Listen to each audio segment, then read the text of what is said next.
এই দুনিয়ার পুরো জীবনটা এটা হচ্ছে লালসাময় একটা জীবন, লোভ, মরিচিকা, মায়াজাল। এই মায়াজালে আমরা আটকে আছি, ফলে মৃত্যুর কথা আমরা ভুলে গিয়েছি। পাগলের মতো ছুটছি, আরো টাকা লাগবে, আরো খ্যাতি লাগবে, আরো যশ লাগবে, আরো দাপট লাগবে। আমার এত টাকা দিয়ে কি হবে? এত সম্পদ দিয়ে কি হবে? এত ব্যস্ততা দিয়ে কি হবে? তোমার স্টপ, থামুন, অনেক হয়েছে। আন্না, থামুন, take a rest, take a breath and think about death. Think that you have to go back to your Lord.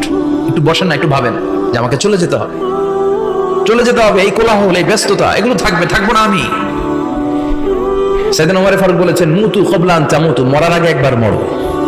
হাসিবু ক্বাবলা আন তুহাসাবু আলাইকুম, তোমার হিসাব নেওয়ার আগে তুমি একবার নিজের হিসাবটা করো না। কাগজ বের করে একটু লিখো না, কি কি ভালো কাজ করছিলা, যেগুলো দিয়ে নাজাতের ওসিলা হতে পারে। 1 2 3, আর কি কি আকাম কুকাম করছো দেখো না, লিখে দেখো তোমার অবস্থাটা কি।